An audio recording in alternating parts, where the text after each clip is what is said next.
오늘은 개혁주의와 세대주의로 본 요한계시록 강해 10번째 메시지를 증거하겠습니다. 그동안 종말론에 관한 8가지 공통의 신조, 모든 보수적인 그리스도인들이 공통으로 믿는 종말에 있을 8가지에 대해서 말씀을 드려왔습니다. 오늘은 마치려고 합니다. 죽음, 하늘, 새 예루살렘, 지옥, 그리스도의 재림, 죽은 자들의 부활, 심판까지 말씀을 드렸습니다. 오늘은 영원한 상태로 이 분야에 대해서는 말씀을 마치게 되겠습니다. 모든 복음적인 그리스도인들은 사람들이 그들의 몸이 부활해서 신자든 불신자든 다 몸이 부활해서 그 부활한 몸과 더불어서 영원을 보낸다고 그렇게 믿습니다. 둘 중에 하나입니다. 다니엘서 말씀 보니까 땅의 티끌 가운데서 자는 자 중에서 많은 사람이 깨어나 죽은 자 가운데서 부활해서 영생을 받는 자도 있겠고 수치를 당하여서 영원히 부끄러움을 당할 자도 있을 것이며 영원한 두 종류의 이 갈 길을 여기 보여주고 있습니다. 영생을 받는 자도 있겠고 또 영원히 수치를 당할 자도 있을 것이다. 이렇게 다니엘서에 말씀을 했는데요. 예수님도 이렇게 말씀하셨습니다. 이를 놀랍게 여기지 말라. 무덤 속에 있는 자가 다 그의 음성을 들을 때가 오나니 선한 일을 행한 자는 생명의 부활로 악한 일을 행한 자는 심판의 부활로 나오리라. 네. 이 말씀에 우리는 분명히 두 종류의 부활이 있을 것을 알게 됩니다. 생명의 부활로 의인들의 부활입니다. 심판의 부활로 악인들의 부활입니다. 지금 사람들이 다 죽습니다. 그렇지만 그 죽은 몸이 언젠가 여기 부활한다고 예수님이 말씀하셨습니다. 그리고 그 부활한 몸과 또한 그 영혼이 함께 어느 장소로 가느냐, 생명으로 가느냐, 심판으로 가느냐, 이렇게 성경은 두 가지 길을 말씀하고 있습니다. 영원한 상태를 말씀하고 있습니다. 영원한 지옥이냐, 아니면 영원한 천국이냐, 네, 두 종류의 그 장래에 영원한 상태가 있다고 성경이 우리들에게 말씀하고 있습니다.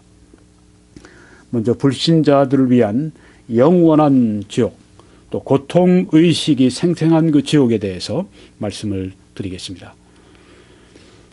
저주를 받은 자들아 나를 떠나 마귀와 그 사자들을 위하여 예비된 영원한 불에 들어가라. 이렇게 선고가 있습니다. 영원한 불이라 이렇게 영원한 지옥을 말씀하고 있습니다. 그들은 영벌에, 의인들은 영생에 들어가리라. 네. everlasting punishment, 영원한 지옥을 여기에 말씀하고 있습니다. 그 간부에서 고통 중에 눈을 들어, 그 부자입니다. 나사로와 부자의 그 말씀 가운데 부자가 지옥에서 고통 중에 눈을 들어 멀리 아브라함과 그의 품에 있는 나사로를 보고 불러 이르되 아버지 아브라함이여 나를 긍휼히 여기사 나사로를 보내어 그 손가락 끝에 물을 찍어 내 혀를 서늘하게 하소서. 내가 이 불꽃 가운데서 괴로워하나이다. 영원한 그 고통의식이 생생한 지옥을 여기 말씀하고 있습니다. 나사로를 내 아버지의 집에 보내소서. 내 형제 다섯이 있으니 그들에게 증언하게 하여 그들로 이 고통받는 곳에 오지 않게 하소서. 영원한 고통을 받고 있는 이 부자를 여기서 우리가 보게 됩니다.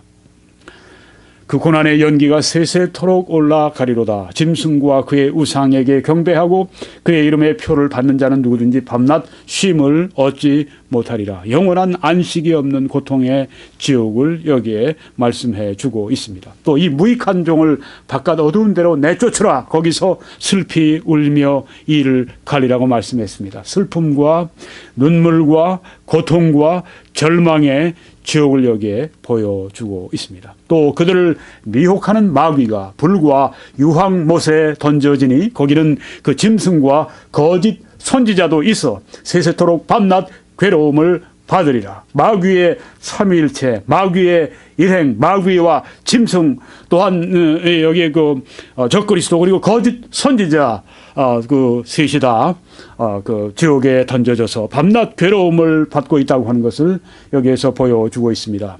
이 아까 말씀처럼 지옥은 본래 마귀와 그 사자들을 위해서 예비된 곳이니까 무서운 곳임에 틀림없습니다.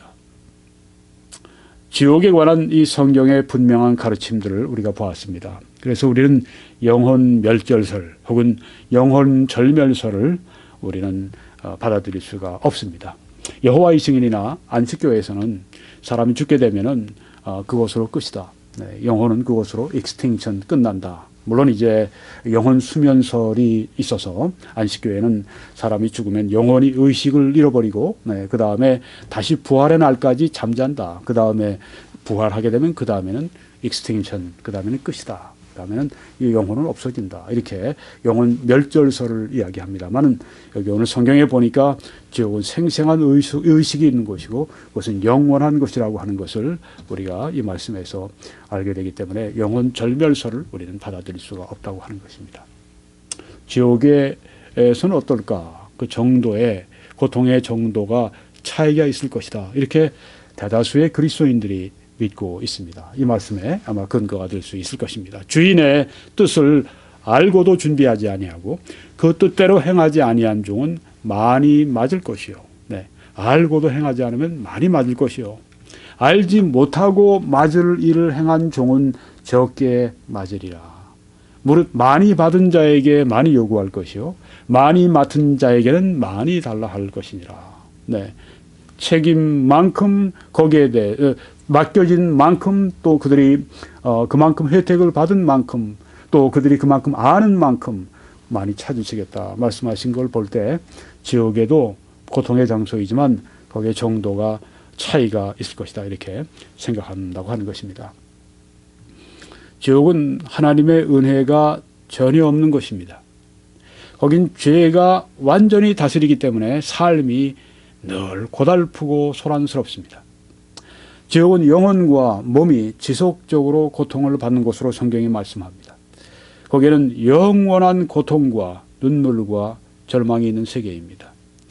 다시 나올 수 없다고 하는 것이 제일 절망적인 것입니다. 지옥은 매우 어려운 가르침입니다. 네. 깊은 슬픔이 없다면은 지옥에 대해서 전하고 들으면서 깊은 슬픔이 없다면은 영적으로 정서적으로 감수성에 있어서 심각하게 이거 뭔가 부족해 있다 하는 것을 보여준다고 하는 것입니다. 사도 바울은 나의 형제 곧 고륙의 친척을 위하여 내 자신이 저주를 받아 그리스도에게서 끊어질지라도 원하는 바라 이렇게 슬픔을 이야기했습니다. 하나님께서도 너는 그들에게 말하라 주 여호와의 말씀이니라 나의 삶을 두고 맹세하노니 나는 악인이 죽는 것을 기뻐하지 아니하고 악인이 그의 길에서 돌이켜 떠나 사는 것을 기뻐하노라 이렇게 말씀하시면서 죄인들의 멸망에 대해서 슬퍼하시는 여호와 하나님의 슬픔을 여기서 우리가 볼 수가 있습니다. 그렇지만 지옥의 가르침은 하나님의 공의를 나타냅니다. 그의 심판은 참되고 의로운지라 이렇게 말씀했습니다. 이제 우리는 또 하나의 영원한 미래 성도의 영원한 본향 천국에 대해서 말씀을 드리려고 합니다. 네, 저기 지금 제가 캐나다 락키에서 찍은 사진인데요. 참 아름다운 그런 전경입니다. 네, 천국은 물론 여기보다 훨씬 더 아름다울 것입니다. 내 아버지 집에 거할 곳이 많도다. 그렇지 않으면 너희에게 일렀으리라.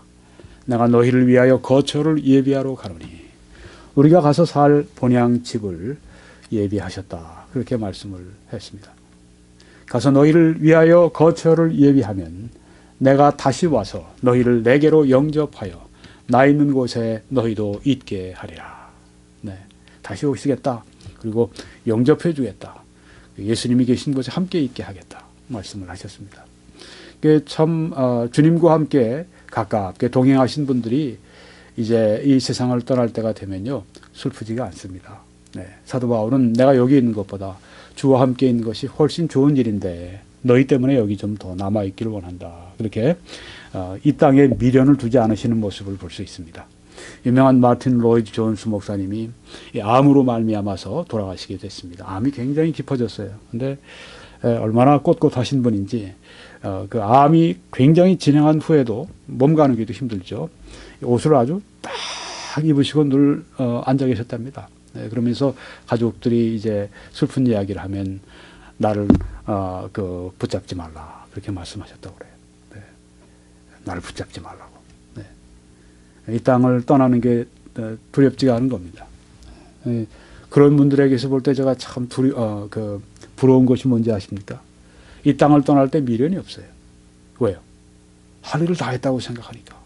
내가 하나님을 위해서 이만큼 내가 달려왔습니다. 나의 달려갈 길을 마치고 내 믿음을 지켰으니 이제는 믿음의 싸움을 싸웠으니 이제 후로는 나를 위하여서 영광의 면류관이, 의의 면류관이 예비됐다. 그렇게 기대하면서 떠날 수 있다면 참 정말 축복받은 인생이다. 이렇게 생각이 되는데요. 우리가 그러해야 되지 않겠습니까? 네, 미련 없이 떠날 수 있는, 내 할 일을 다 하고 떠났기 때문에. 네. 새 예루살렘은 뭐 천국의 다른 이름입니다. 요한계시록 21장, 22장에 나와 있죠. 또 내가 봄에 거룩한 성, 시티, 거룩한 도시, 네, 영어로는 도시입니다. 새 예루살렘이 하나님께로부터 하늘에서 내려오니 그 준비한 것이 신부가 남편을 위하여 단장한 것 같더라. 아주 아름다운 새 예루살렘 성을 지금 사도 요한이 성령을 통해서 지금 보며 우리에게 전해주고 있습니다. 네. 모든 시대 모든 성도들의 영원한 처소, 새하늘 새 땅. 내가 새하늘과 새 땅을 보니 이전 땅과 이전 하늘은 없어졌더라. 그렇게 말씀을 했습니다. 그러니까 이전 하늘과 이전 땅은 어떻게 됐습니까? 불로 다 개조가 된 것입니다. 어떤 분들은 옛 하늘과 옛 땅은 완전히 사라지고 새 하늘과 새 땅 완전히 새로 만들어졌다 이렇게 믿는 분들이 있고, 어떤 분들은 아니 옛 하늘과 옛 땅을 불로 완전히 태워서 완전히 개조하신 다음에 죄와 저주에서 비롯되는 모든 것을 제거하신 다음에 거기에 새 하늘과 새 땅을 만드셨다. 그렇게 말씀하시기도, 그렇게 생각하기도 합니다. 네. 죄와 저주에서 비롯된 모든 것, 뭐가 있을까요? 네.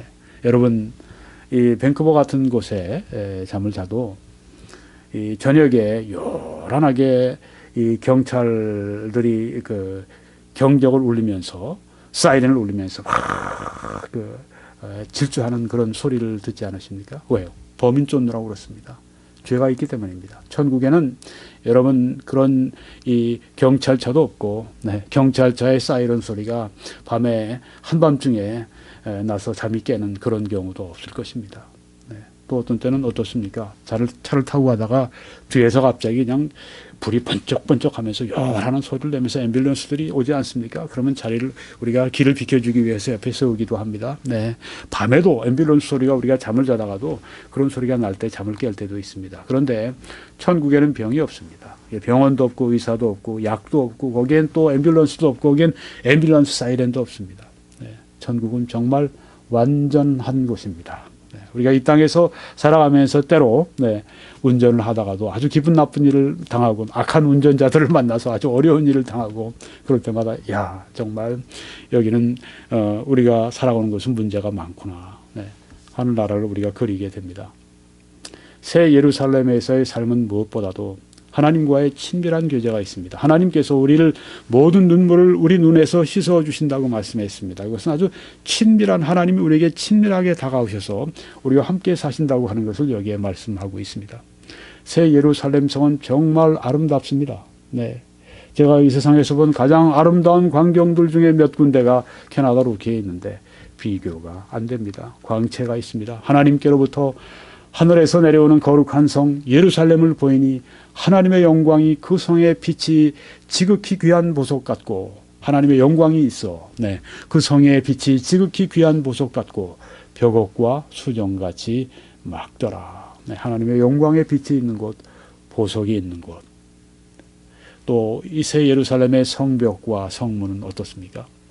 크고 높은 성곽이 있다. 그 성벽이 얼마나 높은지요? 안전한 것을 거기에 보여주고 있습니다. 거기에 죄가 없고 죄인이 없고 범죄가 없으니 안전한 그 장소지만 상징적으로라도 크고 높은 성곽이 있어서 안전한 곳입니다. 새 예루살렘은 정말 규모가 큰 곳입니다. 12,000 스타디온이라고 했으니 2,250km로 가고 2,250km로 올라가고 2,250km로 높이가 되고, 미국의 지금 본토의 절반이 되는 그 크기가 새 예루살렘 성입니다. 새 예루살렘 성을 우리가 보는데 천국이 그 다음에 또 어떻게 생겼는지 가봐야 우리가 확실해질 겁니다만은 이렇게 성령께서 미리 우리들에게 천국이 어떤 곳이다, 너희들이 살 곳이 어떤 곳이다, 이렇게 우리들에게 보여주셨으니 얼마나 참 감사합니까. 네. 이 새 예루살렘은 또한 아름답게 데코레이션, 장식이 되어 있습니다. 네. 이제 우리가 지금도 그렇습니다만은, 네. 앞으로 이제 한 달쯤 후면은 또 크리스마스 장식들이 집들을 밝히겠죠. 거리를 밝히겠죠. 네. 예루살렘 성의 성곽의 기초석은 각색 보석으로 꾸몄는데, 첫째 기초석은 벽옥이요, 둘째는 남보석이요, 셋째는 옥수요, 넷째는 녹보석이요. 이렇게 아름다운 이 성의 모습을 보여주고 있습니다. 새 예루살렘은 또한 거룩한 곳입니다. 성 안에 내가 성전을 보지 못하였으니 이는 주 하나님 곧 전능하신 이와 및 어린 양이 그 성전이심이라. 하나님이 성전 되신, 어린 양 예수님이 성전 되신 바로 거룩한 곳, 거기에 우리가 들어가 살게 된다고 하는 것입니다. 새 예루살렘은 또한 아주 밝습니다. 그 성은 해나 달의 비침이 쓸데없으니 이는 하나님의 영광이 비치고 어린 양이 그 등불이 되심이라. 요사이 얼마나 해가 빨리 어두워집니까? 이제 뭐 한 6시 이상 지나면은 어둑해지고 7시 지나면 새까매지게 됩니다. 네. 얼마 전까지 10시까지도 그래도 호했었는데요. 네. 몇 주 사이에 이렇게 바뀌었습니다. 점점 더 이제 한 달 반 더 지나면서 이제 뭐 4시 되면 어두워지고 그렇게 될 때가 올 겁니다. 어두움이 옵니다. 그런데 이 예루살렘, 새 예루살렘 성에는 하나님의 영광이 비치기 때문에, 어린 양이 등불이 되시기 때문에 거기에는 어둠이 전혀 없는 것입니다. 밝고 밝은 우리의 본향 천국이 될 것입니다. 새 예루살렘은 왜 있는가? 제일 큰 목적은 하나님의 영광입니다. 사람들이 만국의 영광과 존귀를 가지고 그리로 새 예루살렘 성으로 들어가서 하나님께 영광을 돌린다고 말씀을 했습니다. 새 예루살렘 성은 그래서 우리들에게 3가지 도전을 합니다. 첫째는 거룩한 삶입니다. 이 모든 것이 이렇게 풀어지리니 너희가 어떤 사람이 되어야 마땅하냐? 거룩한 행실과 경건함으로. 앞으로 이 거룩한 도성에, 거룩한 도시에 들어갈 거룩한 성민 백성으로서 지금 이 땅에서 살라고 우리들에게 도전합니다. 또 하나는 우리들에게 충성되게 사역하라 말씀하십니다. 견실하며 흔들리지 말고 항상 주의 일에 더욱 힘쓰는 자들이 되라. 이는 너희 수고가 주 안에서 헛되지 않은 줄을 알미라. 네, 부활의 몸에 대해서, 앞으로 우리가 받을 부활의 몸, 부활에 대해서 말씀하시는 그 장에서 한 말씀입니다. 예수 그리스도가 올 때 그 부활이 있습니다. 네, 그리고 이제 종말의 진짜 마지막 그 사건이, 대사건이 거기에서 이루어지게 되죠. 그것을 위해서 우리는 충성되게 사역하라, 이렇게 말씀하셨습니다. 하나 더 우리에게 뭘 가르쳐주고 있냐 하면은 하늘에 보물을 두라 하는 것입니다. 너희를 위하여 보물을 땅에 쌓아두지 말라. 거기는 좀과 동록이 해하며 도둑이 구멍을 뚫고 도적질하느니라. 네, 이건 뭐 재산 문제뿐이 아닙니다. 네, 우리의 모든 귀하게 가치 있는 모든 것들을 다 하늘에 쌓아두십시오. 여러분의 재능을 이 땅에서 썩여 두지 마시고 하늘에 하나님의 일을 위해 쓰십시오. 여러분의 시간을 이 땅에 그냥 낭비하지 마시고 하나님의 영광을 위해서 그렇게 여러분 사용하시길 바랍니다. 여러분의 재물도 마찬가지입니다. 거기에는 쌓아두는 것이라고 말씀을 했습니다. 그래서 오늘 개혁주의와 세대주의로 본 요한계시록 강의 10번째 말씀을 마칩니다.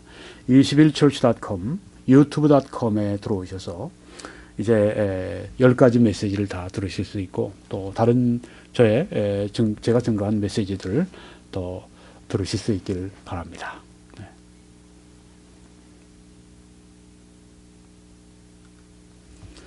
오늘은 로마 카톨릭 교리를 교정한다. 첫 번째 말씀을 증거하겠습니다. 제목은 미사에 거듭되는 제사는 그리스도의 한 영원한 제사를 부정한다. 이 제목이 되겠습니다. 미사들이죠. 네. 미사에 거듭되는 제사는 그리스도의 한 영원한 제사를 부정한다. 이런 제목입니다. 먼저 이 말씀을 좀 드려야 되겠습니다. 저희 보시는 화려한 건축물은 로마의 바티칸에 있는 그 성베드로 대성당입니다. 이탈리아 일간지 라 레프블리카에 최근에 실린 얼마 전에 우리 한국을 방문했던 프란치스코 교황이 쓴 글이 거기에 실렸는데 거기에 대해서 말씀을 좀 잠깐 드리겠습니다. 이렇게 썼습니다. 그분이요. 무신론자라 할지라도 선을 행한다면 천국에서 함께 만나게 될 것입니다. 네, 이렇게 얘기했어요. 무신론자도 천국 간다는 얘기예요. 선을 행하는 사람들은. 네. 신앙이 없으면 양심에 따라 살면 됩니다. 신의 자비에는 한계가 없습니다. 무신론자에게는 양심에 반하는 행동을 할 때 죄가 됩니다. 양심의 귀를 기울이고 이를 지키는 것은 무엇이 선이고 무엇이 악인지를 늘 판단하게 합니다. 남을 개종시키려 드는 것은 실로 허황한 짓입니다. 전도 필요 없다는 얘기예요. 아무 의미가 없습니다. 전도가 의미가 없다는 얘기예요. 이게 교황의 입에서 나올 수 있는 말인가? 네. 여러분이 한번 생각해 보세요. 네. 서로를 알고 서로의 말에 귀를 기울이고 생각의 반경을 넓히는 것, 우리에게는 바로 그런 태도가 필요합니다. 네. 이 땅에서 우리가 다른 사람들과 함께 잘 지내려면 이런 말은 그런 의미로는 좋아요. 네.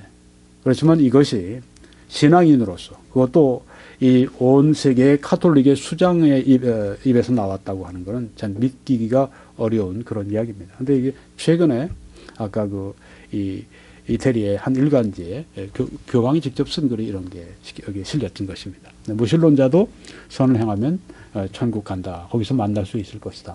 이건 교황의 말입니다. 이건 여기 성경의 말씀과 정반대가 됩니다. 갈라디아 2장 16절에 사람이 의롭게 되는 것은 율법의 행위로 말미암음이 아니요 오직 예수 그리스도를 믿음으로 말미암은 줄 알므로 우리도 그리스도 예수를 믿나니 말씀을 했죠. 네. 사람이 무신론자도 선을 행하면 천국 갈 수 있다면 예수 그리스도가 오셔서 십자가에 왜 피 흘려 죽으셨어요? 아무런 그 의미가 없는 거죠. 기독교 자체를 송두리째 그들이 부정하고 있는 것입니다. 네. 오늘 캐톨릭 교리를 교정한다. 앞서서 제가 이 말씀을 드리는 이유는 네, 그 캐톨릭 수장이 하는 말이 얼마나 성경과 어긋나고 있는가 하는 것을 보여주는 최근에 아주 좋은 사례가 되기 때문에 그렇습니다. 아주 슬픈 사례입니다. 네.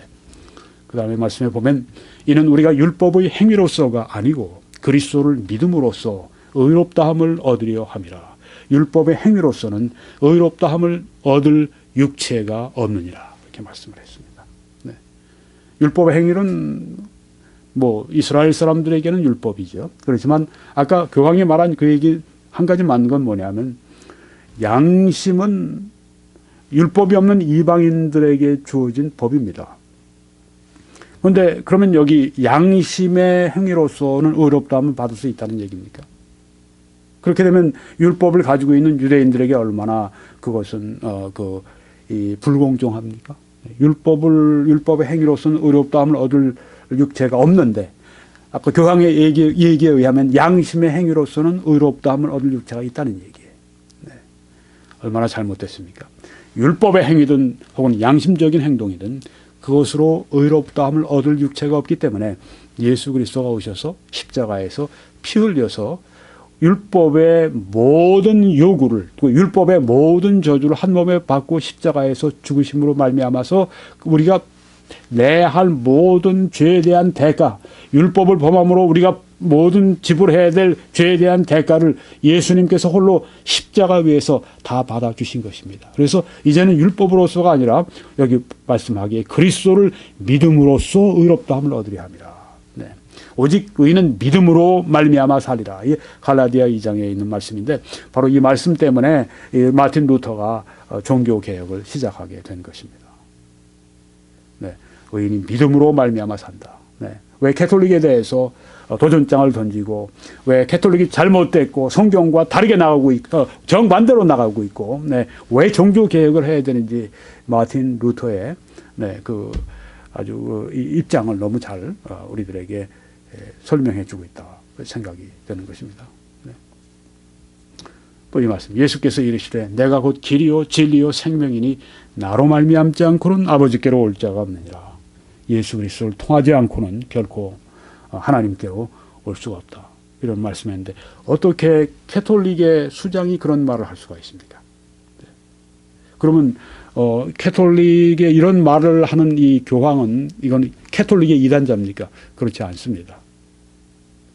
캐톨릭은 어떻게 믿고 있는가? 앞으로 자세히 설명을 드리겠지만 예수 그리스도를 믿음으로 의를 얻는다 하는 것을 부정하지 않는 것 같으면서 실제로는 부정을 합니다. 네, 아까 같은 말을 통해서. 네, 너희가 그 은혜를 인하여 믿음으로 말미암아 구원을 받았나니 이것이 너희에게서 난 것이 아니요 하나님의 선물이라. 행위에서 난 것이 아니니 이는 아무도 자랑하지 못하게 하려 함이라. 이 말씀에서요.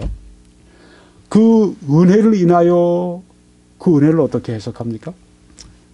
먼저 예수 그리스도가 우리 죄를 위해 십자가에서 희생 제물 되신 거. 네, 그게 은혜죠. 주 예수 그리스도의 은혜죠.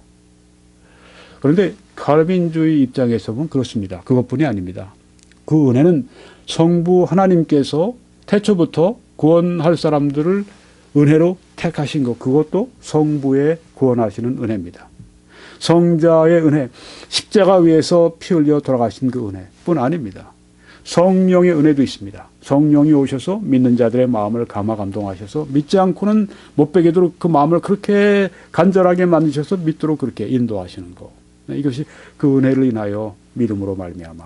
네, 그 은혜 때문에, 네, 그 성부, 성자, 성령의 그 은혜 때문에 믿게 되고, 네, 예수님을 믿게 되고, 나의 구주를 믿게 되고, 구원받게 되고. 그런데 캐톨릭은 어떻게 믿느냐 하면은 그 은혜는 그 무신론자 같은 경우는 선하게 선행을 행하는 거, 네, 그래서 그 사람을 구원하시는 거, 그게 하나님의 은혜다 이렇게 얘기를 합니다. 네, 전혀 은혜에 대한 개념이 다른 것입니다. 성경은 전혀 그렇게 말씀하지 않습니다. 네, 은혜가 그들이 말하는 은혜와 전혀 다른 은혜를 말씀하고 있습니다. 예수님으로 말미암아 구원받는 그 은혜 받는 그것을 성경이 말씀하고 있지. 네, 다른 걸 말씀하지 않습니다. 오늘 저는 여러분들에게 그 주제는 나중에 좀 더 자세하게 다루기로 하고요. 미사는 무엇인가? 네, 그 미사에 대해서는 말씀드리려 하기 때문입니다. 네, 메스, 미사. 저것은 이제 15세기경의 그 그림인데요. 어떤 화가가 그린 그림입니다. 네, 지금 제사를 드리고 있는데, 네, 미사는 무엇인가? 네, 미사가 뭔지 아십니까? 미사는 우리가 침례교회에서는 주의 만찬이라는 표현을 씁니다. The Lord's Supper. 또 다른 개신교 교단들에서는 성만찬이라는 용어도 많이 씁니다. 그러니까 개신교에서는 이 두 가지를 다 이렇게 혼용을 합니다. 성만찬, Holy Communion. 네. 여러분이 아시잖아요. 네, 그 포도주와 또 떡을 우리가 떼면서 주님의 죽으심을 우리가 기념하고 그것을 통해 선포하는, 네, 그 죄의 만찬, 이 성만찬, 이게 미사라고 하는 것입니다. 미사를 드린다. 바로 이것입니다. 지난번에 프란치스코 교황이 와서 미사를 집전한다. 바로 이것입니다. 우리 말로 하면 주의 만찬, 성만찬을 한다 하는 것이에요. 네. 근데 미사는 이 사람들은, 캐톨릭은 어떻게 생각하는가 하면 그리스도의 지속되는 제사다 이렇게 믿는다고 하는 것입니다. 이 주의 만찬이 그리스도의 지속되는 제사다.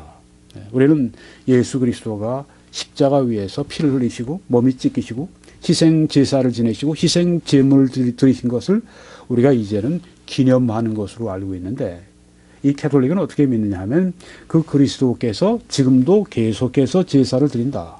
그리스도의 지속되는 제사가 바로 이 미사에 있다. 끝난 것이 아니다. 지금도 그리스도의 제사는 지속이 되고 있다. 이게 바로 미사의 뜻이다. 이렇게 이야기를 한다고 하는 것입니다. 네, 그러니까 우리가 이 알고 있는 개념과는 그 주의 만찬, 이 성만찬, 여기 말하는 이 미사 개념이 다른 것입니다. 네, 그래서 알고 우리가 돼야 되겠습니다. 이 미사를 그래서 중시합니다. 캐톨릭에서는요. 네, 미사를 매우 중시하고, 네, 매일 새벽마다 새벽 미사가 있잖아요.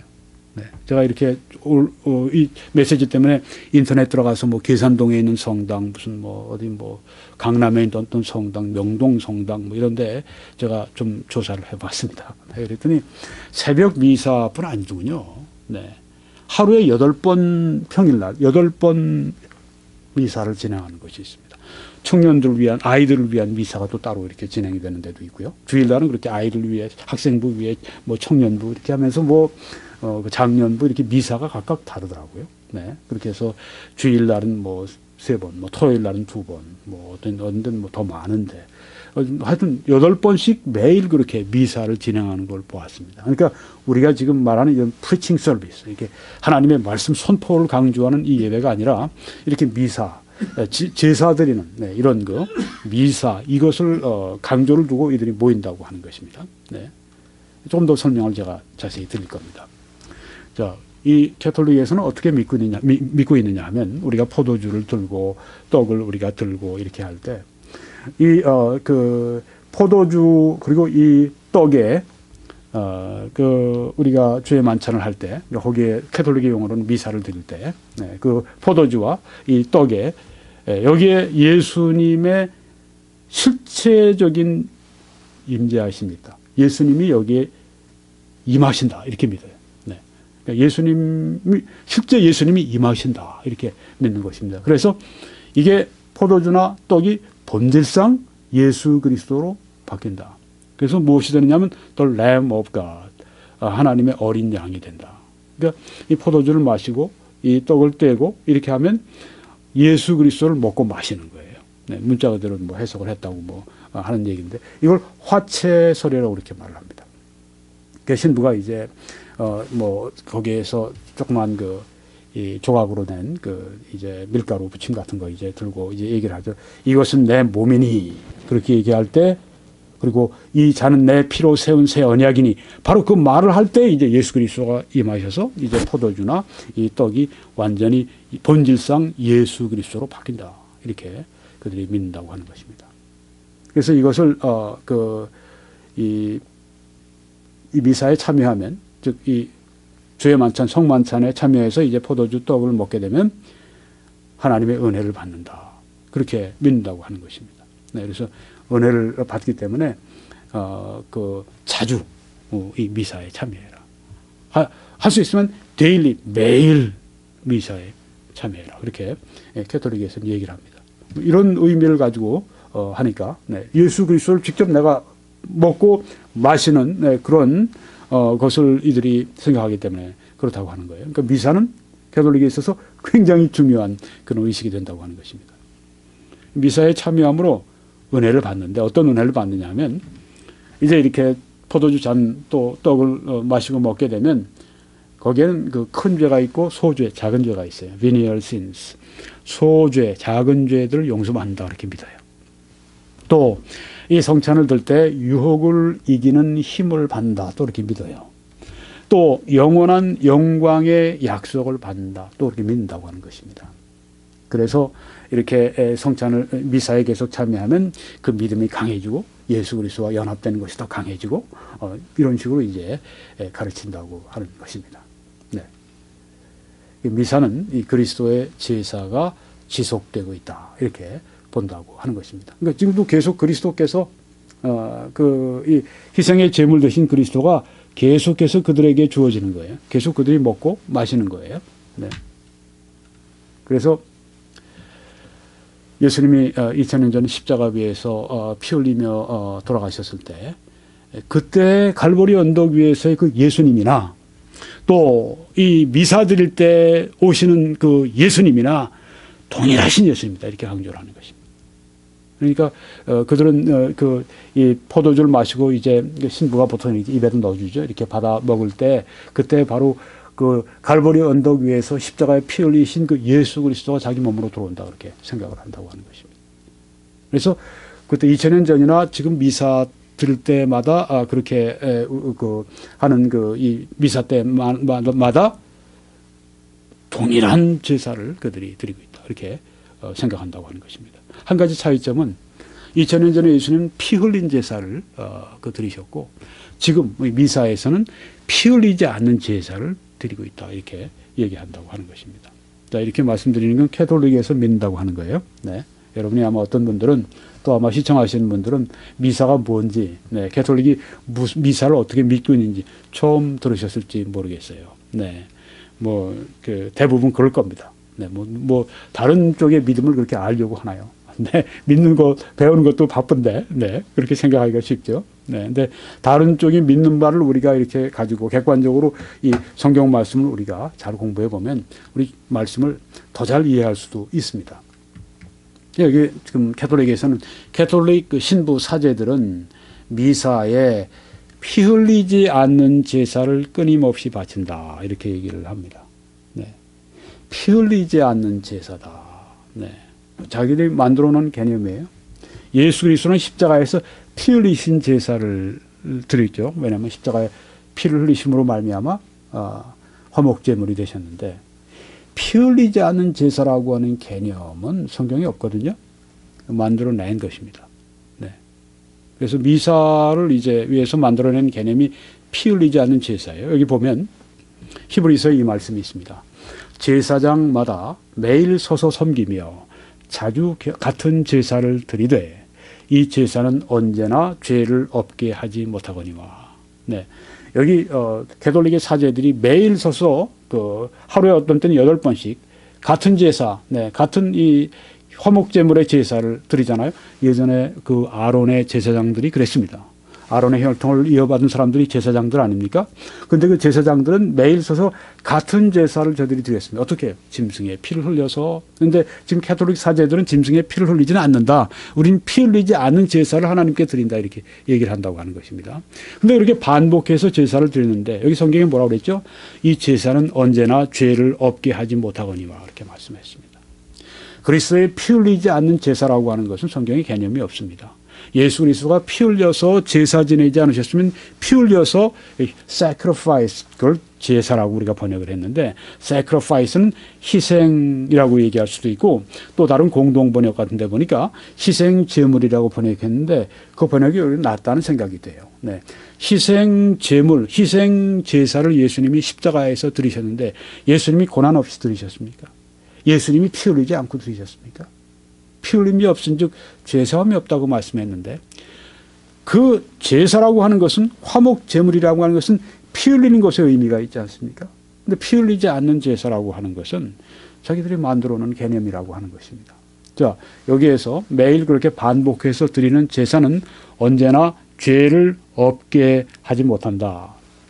오직 그리스도는 죄를 위하여 한 영원한 제사를 드리시고 하나님 우편에 앉으셨다. 그렇게 말씀을 했습니다.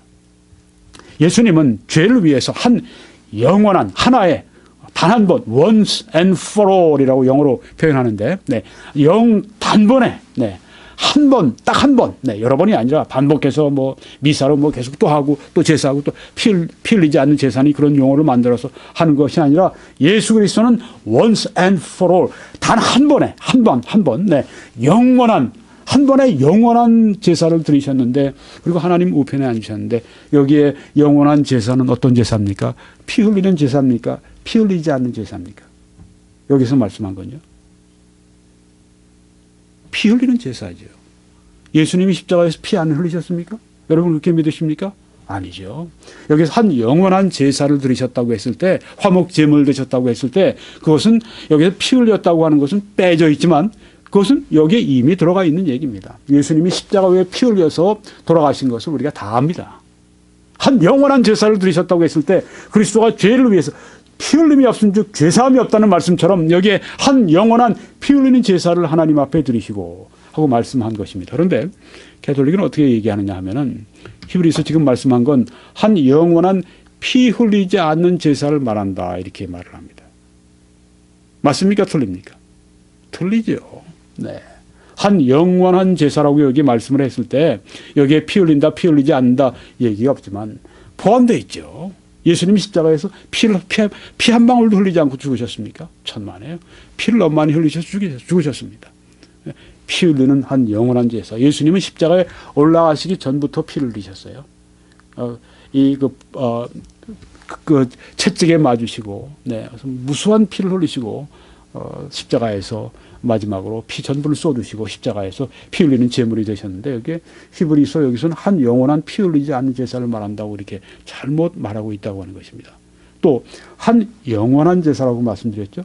영원한 제사. 여기 또 뭐라고 얘기하냐면 미사는 하는 성경에 한 영원한 제사를 한 반복되는 제사다 이렇게 바꿔버린 것입니다.